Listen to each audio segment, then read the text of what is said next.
नमस्कार। इस वीडियो कार्यक्रम में आप सभी का स्वागत। आज हम जिस विषय पर चर्चा करने वाले हैं वह विषय है फिनोमिनोलॉजी, जिसको हम घटना क्रिया अनुसंधान भी कहते हैं। फिनोमिनोलॉजी एक गुणात्मक अनुसंधान की प्रमुख विधि है। जैसा कि आप जानते ही हैं, गुणात्मक अनुसंधान की कई सारी विधियां हैं, जिनमें ethnography, grounded theory, case study, narrative analysis तथा फिनोमिनोलॉजी प्रमुखता से होती हैं। इसमें फिनोमिनोलॉजी अपना एक महत्वपूर्ण स्थान रखती है। आज हम इसी विषय पर चर्चा करेंगे।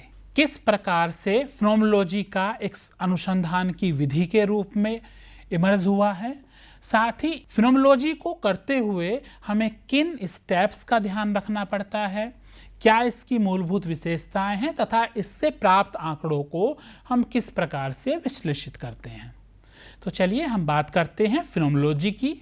फिनोमिनोलॉजी क्या है कि ये इस प्रकार का अनुसंधान प्रक्रम है जिसमें हम किन्हीं जिए गए अनुभवों का अध्ययन करते हैं। किन्हीं व्यक्तियों के समूह के द्वारा यदि कोई ऐसा अनुभव जो अनुभव अपना महत्व रखता है उस व्यक्ति के लिए, साथ ही समाज के लिए, उस अनुभव का यदि हम अध्ययन करना चाहते हैं तो हम इस अनुसंधान की विधि का उपयोग करते हैं। फिनोमिनोलॉजी के अंतर्गत हम ये जानने का प्रयास करते हैं कि किन्हीं जिए गए अनुभवों को व्यक्ति किस प्रकार से परसीव करता है, अर्थात जो अनुभव उसने प्राप्त किए हैं उन अनुभवों के प्रति उसका क्या परसेप्शन है, वह क्या सोचता है कि उसके अनुभव कैसे थे, उन अनुभवों का उसके जीवन पर क्या प्रभाव पड़ा और उन अनुभवों से उसको क्या सीख मिली है। साथ ही यदि ऐसे अनुभव पुनः उपस्थित हों तो हम किस प्रकार से उनका प्रबंधन करेंगे।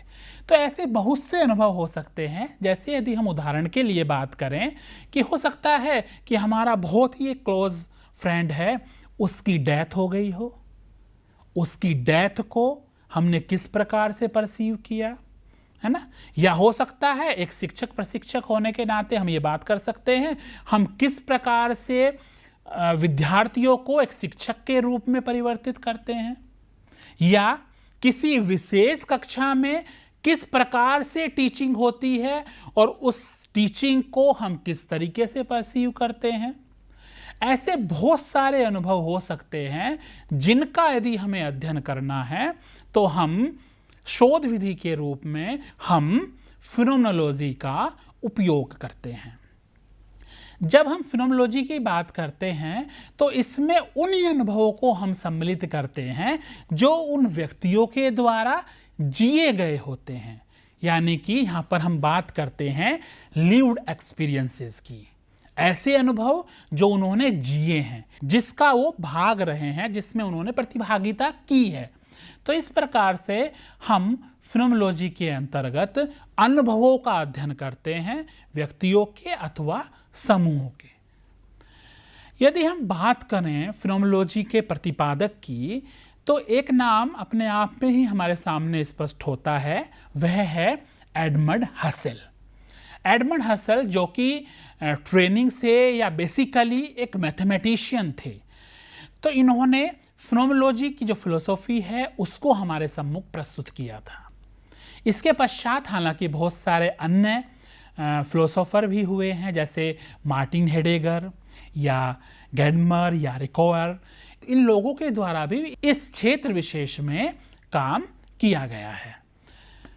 तो यदि हम बात करें फिनोमिनोलॉजी की तो हम देखते हैं कि हम हर व्यक्ति का अपना परसेप्शन होता है, यानी कि सामने कोई वस्तु है, कोई व्यक्ति है या कोई प्रक्रिया है, उस वस्तु, व्यक्ति एवं प्रक्रिया के प्रति हमारा एक अपना परसेप्शन होता है और वह परसेप्शन, वह प्रत्यक्षण हर व्यक्ति का अलग अलग हो सकता है। हर व्यक्ति उस चीज को अलग तरीके से परसीव कर सकता है ना।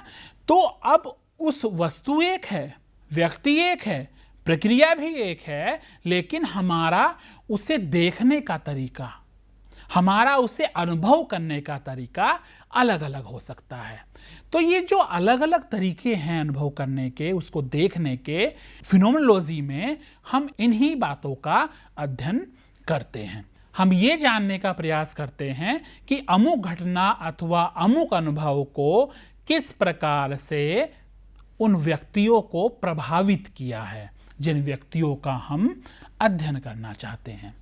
तो यदि हम फिनोमेनोलॉजी के फिलोसॉफी की बात करें या इसके फाउंडेशंस की बात करें, दार्शनिक पृष्ठभूमि की बात करें, तो अपने आप में 3 क्षेत्र हैं या 3 प्रकार का दर्शन है जो कि फिनोमेनोलॉजी के डेवलपमेंट को प्रभावित करता है, या हम कहें कि इसके 3 प्रकार हैं। कौन कौन से 3 प्रकार हैं? पहला है ट्रांसडेंटल, दूसरा एग्जिस्टेंशियल और तीसरा हर्मेन्यूटिक्स।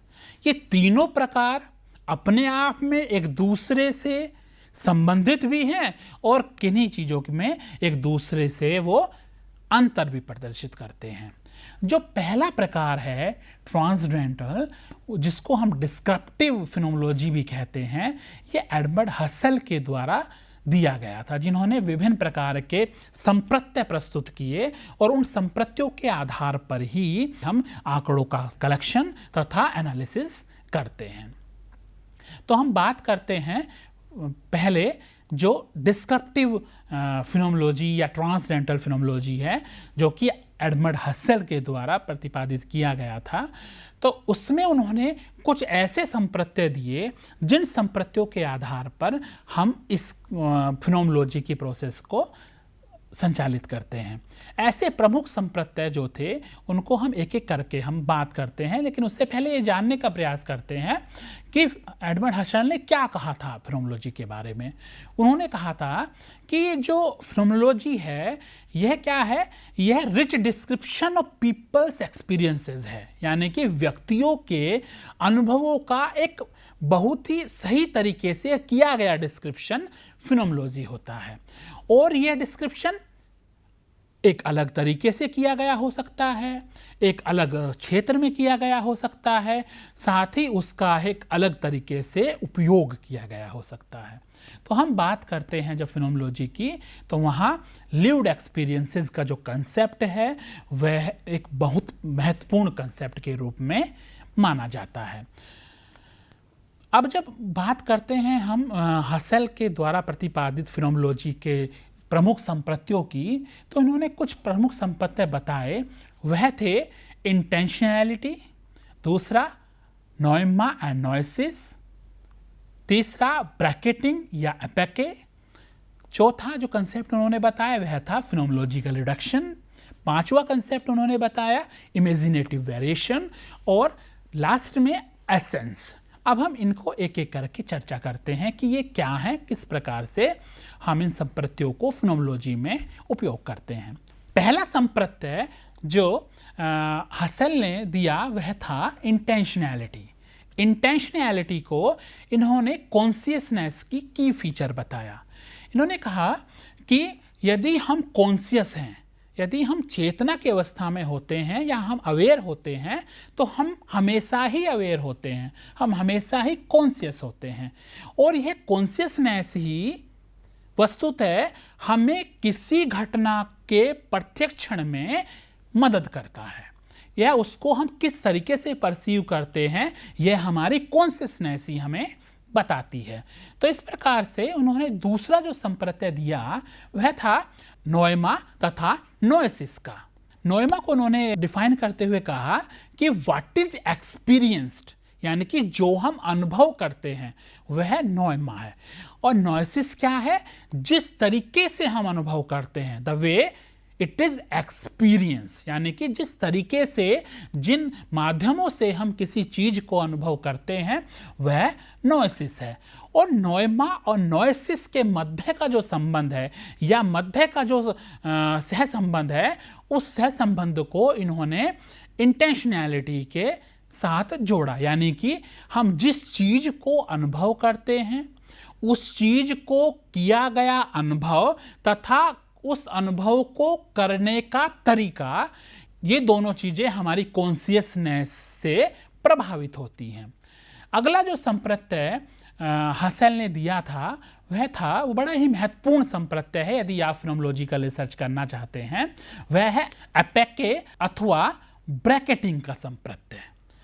तो ये जो एपेके है ये क्या है, ग्रीक वर्ड है जिसको इन्होंने बताया था कि हमारे जो पूर्वाग्रह हैं, हमारे जो प्रीसपोजिशंस हैं किसी घटना के प्रति या किसी अनुभव के प्रति, उस घटना को उस प्रोसेस से दूर रखना। उस किस प्रोसेस से? जिस प्रोसेस से हम किसी घटना को स्टडी कर रहे हैं। अर्थात इसको आगे चल के इन्होंने बताया कि जब व्यक्ति यह प्रयास करता है कि उसके खुद के बायसेस, उसके खुद के पूर्वाग्रह, उसकी खुद की सब्जेक्टिविटी उस प्रक्रिया को प्रभावित ना करे, जब एक रिसर्चर यह प्रयास करता है तो इस प्रयास को ब्रैकेटिंग का कंसेप्ट उन्होंने दिया है। और साथ ही ये भी कहा कि जब हम ब्रैकेटिंग करते हैं तो उसके लिए 3 प्रमुख तरीके हैं जिसके आधार पर हम इस प्रोसेस को कर सकते हैं। और यह तरीका एक सही प्रकार से की गई फिनोमेनोलॉजिकल रिसर्च को स्पष्ट हमारे सम्मुख प्रस्तुत करता है। कौन कौन से ऐसे तरीके हैं? पहला तरीका है डायलॉग, यानी कि जब हम फिनोमेनोलॉजी करने जाएं तो हमारे जो फेलो रिसर्चर्स हैं, जो हमारे साथ में रिसर्च करने वाले व्यक्ति हैं या जो हमारे एसोसिएट्स हैं, हम उनको स्पष्ट बता दें कि अमुक घटना के प्रति हमारे ये बायसेस हैं, हमारे ये पूर्वाग्रह हैं। क्योंकि हम जानते हैं कि एक व्यक्ति होने के नाते किसी न किसी अनुभव के प्रति, किसी न किसी घटना के प्रति हमारे कुछ विशेष लगाव या अलगाव हो सकते हैं। तो हम स्पष्ट पहले ही बता दें कि ये जो घटना है इससे मैं प्रभावित हूँ या नहीं हूँ, या हूँ तो कितना हूँ, यदि नहीं हूँ तो कितना नहीं हूं। तो ये प्रोसेस होता है डायलॉग का प्रोसेस। दूसरा जो प्रोसेस इन्होंने बताया वह प्रोसेस बताया कि टेक मेमो और ब्रैकेटिंग जर्नल का। इन्होंने कहा कि जब हम रिसर्च कर रहे हैं, जब हम फिनोमेनोलॉजी कर रहे हैं, हम आंकड़ों का संकलन करने का प्रयास कर रहे हैं, तब यदि हमारे बायसेस, तब यदि हमारे पूर्वाग्रह वहाँ पर आने का संभावना यदि आपको लगती है तो वहाँ आप स्पष्ट उनको नोट कर लें। तो यहाँ आप स्पष्ट बता दें कि मेरे अनुसार इस घटना को इस तरीके से प्रदर्शित किया जा सकता था या नहीं किया जा सकता था। तो उनको स्पष्ट लिख लेना, ताकि जब हम डेटा एनालिसिस करेंगे तो हम उस अनुभव को हम या उस पूर्वाग्रह को हम एक महत्व देते हुए अंतिम निर्णय पर जब पहुंचेंगे तो उसमें वह हमें सहायता प्रदान कर सके। तीसरा इन्होंने जो संप्रत्यय बताया इसमें वह था फाइनल रिपोर्ट। जब हम अंतिम रिपोर्ट लिखते हैं या हम जब फिनोमेनोलॉजिकल रिसर्च कर लेते हैं और रिसर्च करने के पश्चात जब हम रिपोर्ट प्रस्तुत करते हैं तो उस रिपोर्ट में भी स्पष्ट हम कुछ जगहों पर यह बता सकते हैं कि ये हमारा अनुसंधान है, लेकिन इस अनुसंधान को करते हुए एक रिसर्चर के नाते मेरे भी ये अनुभव रहे हैं जिनकी वजह से ये इस घटना को या इन अनुभवों को मैंने इस प्रकार से प्रदर्शित करने का प्रयास किया है। तो इस प्रकार से हम क्या कर सकते हैं, ब्रैकेटिंग करके सही डिस्क्रिप्शन प्रोवाइड कर सकते हैं। अगला जो संप्रत्यय हसेल ने दिया था वह बड़ा महत्वपूर्ण संप्रत्यय है, वह है फिनोमेनोलॉजिकल रिडक्शन का। फिनोमेनोलॉजिकल रिडक्शन का मतलब क्या है? इन्होंने बताया कि इस प्रक्रिया में, यानी कि रिडक्शन की प्रक्रिया में 3 सब प्रोसेस होते हैं। पहला जो इसमें बताया, उन्होंने कहा कि डिस्क्रिप्शन, यानी कि जो घटना, जिस घटना को हम परसीव कर रहे हैं, यानी जिस घटना का हम अध्ययन कर रहे हैं, उस घटना को स्पष्ट डिस्क्राइब करना। डिस्क्रिप्शन कहलाता है, कि यानी कि जो अनुभव बताए जा रहे हैं सामने वालों के द्वारा, हमारे प्रतिभागियों के द्वारा, उन अनुभवों को स्पष्टतः डिस्क्राइब करना रिसर्चर के द्वारा। दूसरा हॉरिजॉन्टलाइजेशन, जिसमें रिपीटेड रिफ्लेक्शंस देना। एक रिसर्चर होने के नाते आप डिफरेंट तरीके से उस चीज़ को सोचेंगे, डिफरेंट तरीके से उस घटना पर, उन अनुभवों पर रिफ्लेक्शंस देंगे। तो आप जब यह करते हैं, जब रिफ्लेक्शंस देते हैं, रिपीटेड रिफ्लेक्शंस देते हैं, तो उस प्रक्रिया को हम हॉरिजॉन्टलाइजेशन कहते हैं। और तीसरा वेरिफिकेशन, यानी कि जब हम रिपीटेड रिफ्लेक्शन दे चुके होते हैं तब पुनः एक बार ऐसा प्रोसेस करना कि जो हमारा ओरिजिनल, जो हमारा मूल आंकड़े हैं, उन आंकड़ों के पास पुनः जाकर उनसे जो हमने डिस्क्रिप्शन दी है, जो हमारे रिफ्लेक्शंस उस डिस्क्रिप्शन पर रहे हैं, उनको पुनः एक बार वेरीफाई करना। तो इस प्रकार से फिनोमेनोलॉजिकल रिडक्शन में हम 3 प्रक्रियाओं का उपयोग करते हुए आंकड़ों का जब हम संकलन कर रहे होते हैं तो उससे कुछ निष्कर्ष निकालने की प्रक्रिया में हम डिस्क्रिप्शन, हॉरिजॉन्टलाइजेशन तथा वेरिफिकेशन नाम के 3 संप्रत्ययों का उपयोग करते हैं। अगला जो संप्रत्यय दिया हसल ने, इमेजिनेटिव वेरिएशन। इमेजिनेटिव वेरिएशन क्या है? इमेजिनेटिव वेरिएशन इन्होंने बताया कि it is the process of approaching the phenomena being experience from different perspective.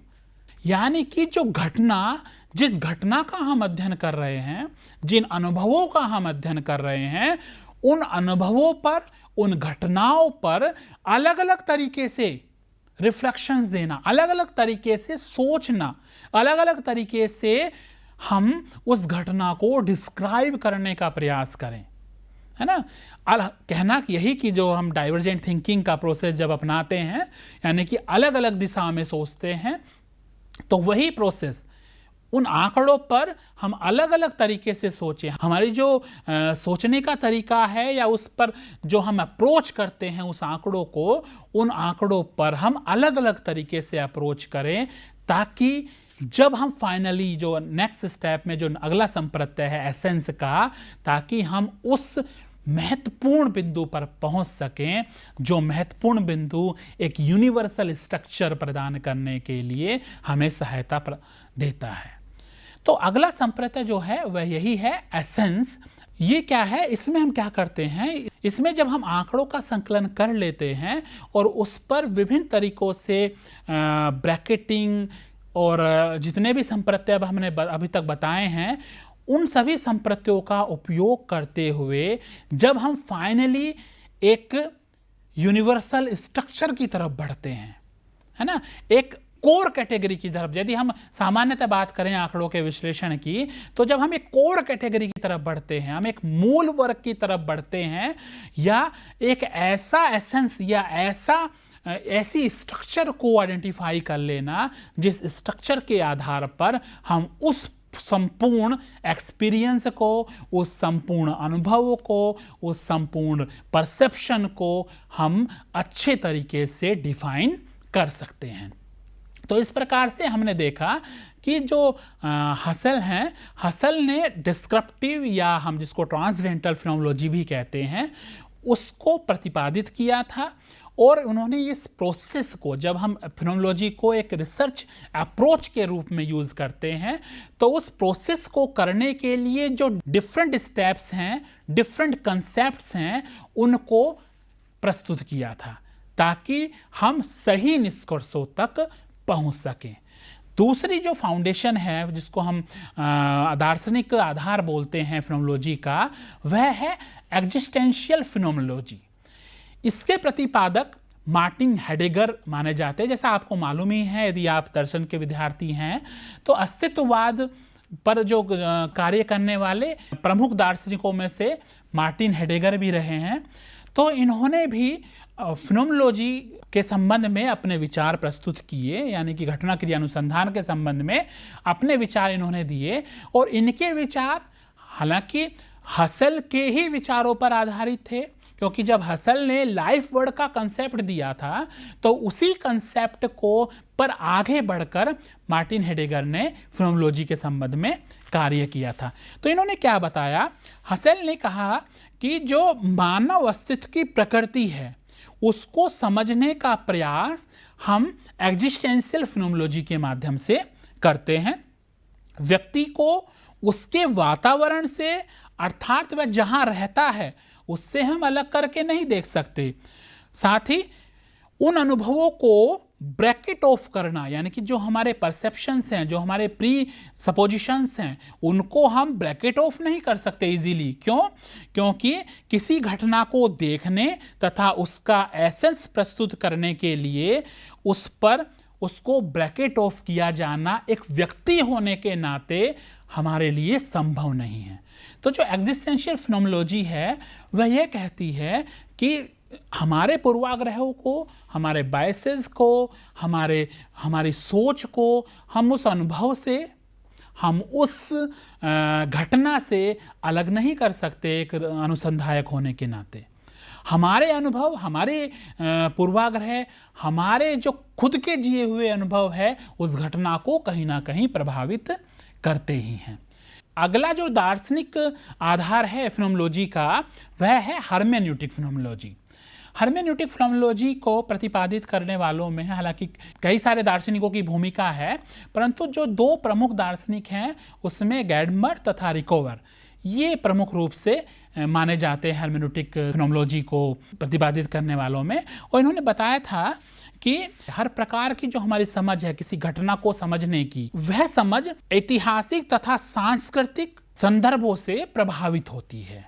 हालांकि इनके जो विचार थे वह मार्टिन हेडेगर के विचारों में ही निहित है, क्योंकि मार्टिन हेडेगर के ही विचार जो कल्चर और इंडिविजुअलिटी पर जो उन्होंने विचार दिए थे वही विचार आगे चल के हर्मेन्यूटिक फिनोमेनोलॉजी का आधार भी बने। इस पे यदि आगे चल के हम बात करें तो हर्मेन्यूटिक फिनोमेनोलॉजी पर या उसको हम किस प्रकार से हम एक रिसर्च मेथड के रूप में डेवलप करें उस पर भी मैक्स वान मैनन का काफ़ी कार्य रहा है और उन्होंने इसके लिए स्पष्ट हैं कुछ स्टेप्स, कुछ पद हम लोगों के सम्मुख प्रस्तुत किए थे। इस प्रकार से आज हमने देखा कि फिनोमेनोलॉजी यानी कि घटना क्रिया अनुसंधान जो कि गुणात्मक अनुसंधान के अंतर्गत एक प्रमुख विधि है, वह क्या है? इसमें हम अपने जिए गए अनुभवों का अध्ययन करते हैं। इस शोध विधि के तीन प्रमुख दार्शनिक आधार हैं। पहला ट्रांसडेंटल या डिस्क्रिप्टिव फिनोमेनोलॉजी, दूसरा एग्जिस्टेंशियल फिनोमेनोलॉजी और तीसरा हर्मेन्यूटिक फिनोमेनोलॉजी। तो इस प्रकार से आज हमने ये जानने का प्रयास किया कि जो घटना क्रिया अनुसंधान है उसकी क्या दार्शनिक पृष्ठभूमि है, कौन कौन से प्रमुख प्रकार हैं, साथ ही हसल के द्वारा दिए गए प्रमुख संप्रत्यय को भी हमने आज जानने का प्रयास किया है। अगले व्याख्यान में हम ये जानने का प्रयास करेंगे कि एक शोध विधि के रूप में रिसर्च डिजाइन किस प्रकार से हमारा होता है, किस प्रकार से हमने आदर्श का चयन करते हैं तथा किस प्रकार से हम आंकड़ों का विश्लेषण करते हैं। एक बार पुनः आप सभी को नमस्कार, धन्यवाद।